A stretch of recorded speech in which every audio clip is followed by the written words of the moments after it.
बिस्मिल्लाहिर्रहमानिर्रहीम। मेरा नाम डॉक्टर मोहम्मद ज़ुबैर ज़ाहिर है और मैं खैबर पख्तूनख्वा के डॉक्टरों की एसोसिएशन प्रोविंशियल डॉक्टर एसोसिएशन का चेयरमैन हूँ और इसके अलावा मैं ग्रैंड हेल्थ अलायंस, जिसमें तमाम हेल्थ एम्प्लॉयज़ शामिल हैं, मैं उसका एग्जीक्यूटिव मेंबर हूँ। आज एक इंतहाई अहम मौजू है जिस पर मैं हमारे जितने भी हेल्थ वर्कर्स हैं मैं उनको भी गाइड करना चाहता हूँ। इसके अलावा जो हमारी आवाम है मैं उनको भी गाइड करना चाहता हूँ। वो ये है कि भाई हमारी जो हेल्थ मिनिस्टर साहब है उन्होंने ये फ़ैसला किया हुआ है कि खैबर पख्तूनख्वा के तकरीबन 58 हस्पताल, 30 हो इससे पहले 58 हस्पताल वो और पब्लिक प्राइवेट पार्टनरशिप के तहत और लोगों को देंगे और इसके अलावा जो बाकी है उनको भी देंगे।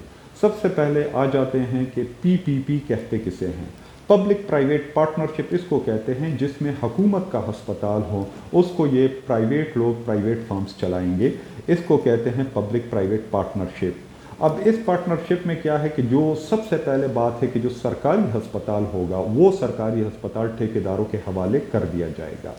अब सरकारी हस्पताल में आप जहाँ पर भी जाएं 10 रुपये की पर्ची मिलती है, 35 रुपये का एक्सरे होता है, 120 की अल्ट्रासाउंड हो जाता है, टेस्ट वगैरह भी इस तरह हो जाते हैं और दवाइयाँ भी कुछ ना कुछ मिल जाती हैं। लेकिन जो तैमूर जगड़ा साहब और उनकी टीम एक मोटो बना रही है, वो एक स्लोगन बना रही है, वो ये शो करते हैं कि भाई सरकारी इदारे काम नहीं कर रहे, सरकारी हस्पताल काम नहीं कर रहे हैं। हालांकि अगर आप ओपीडी की रेशो देखें, आप टेस्टों की रेशो देखें, वो सरकारी हस्पताल में सबसे ज़्यादा होंगी। लेकिन शो क्या हो रहा है जी, सरकारी हस्पताल काम नहीं करते, प्राइवेट हस्पताल ज़्यादा काम कर रहे हैं। तो इससे होगा क्या, यानी जो वो लोग नैरेटिव बना रहे हैं कि ये जो सरकारी हस्पताल जो मेरे टैक्स के पैसों से बने हैं, आपके टैक्स के पैसों से बने हैं, वो सारे प्राइवेट लोगों के पास चले जाएंगे। अब इससे अगला स्टेप क्या होगा?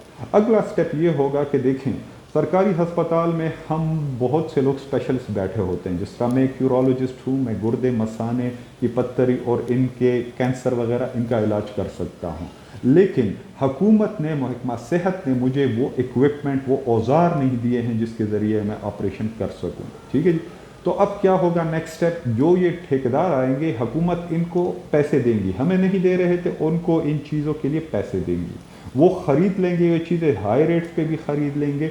लेकिन अब वो क्या होगा कि हुकूमत अब ये नैरेटिव शो करेगी कि देखिए जी, जब ये सरकार के अंडर थे ये काम नहीं कर रहे थे, अब ये प्राइवेट लोगों के अंडर आ गए हैं तो ऑपरेशन हो रहे हैं, लेकिन ऑपरेशन होंगे सेहत कार्ड पे।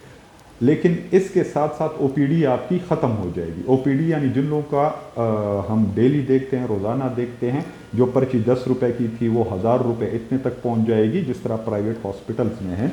एक्सरे जो 35 रुपये पे हो रहा है वो 500 रुपये पे चला जाएगा। अल्ट्रासाउंड जो 200-120 रुपये का होता है वो अल्ट्रासाउंड हमारा चला जाएगा तकरीबन, जिस तरह प्राइवेट अस्पताल में 1000 इन पे। लेकिन फिर भी जो हेल्थ डिपार्टमेंट है उनका नैरेटिव फिर यही होगा कि भाई ऑपरेशन जो ना वो तो सेहत कार्ड पे हो रहे हैं। ठीक ठीक। अब ऑपरेशन जब सेहत कार्ड पे होंगे, इसके बाद एक अगला मसला आ जाएगा, जिस तरह पूरी दुनिया में हो रहा है कि ये इंश्योरेंस का सिस्टम है। इंश्योरेंस सिस्टम में आपने पैसे देने होते हैं। तो आजकल जो एमआरआई हमारी 10,000 रुपये में होती है, जिस तरह हमारा सीटी स्कैन 4-5 हज़ार में होता है, ये कुछ टाइम बाद ये ही चीज़ या जो ऑपरेशन हमारा 10-20 हज़ार पे होता है सेहत कार्ड में, इसकी लिमिट पहुंच जाएगी 1 लाख रुपए पे। ठीक है जी। अब इस पे हुकूमत आपको कहेगी कि भाई 50% आपने जेब से भरना है, 50% हुकूमत पे करेगी। अब इसमें क्या होगा कि जो ऑपरेशन सरकारी अस्पताल में पहले फ्री होता था, अब उसके लिए आप लोगों को 50,000 रुपये अपनी जेब से देने पड़ेंगे और ठेकेदार को जो है ना वो तो 50,000 रुपये इंश्योरेंस से लेगा, 50,000 वो आपकी जेब से लेगा। अब ठेकेदार के तो हो गए डबल मज़े।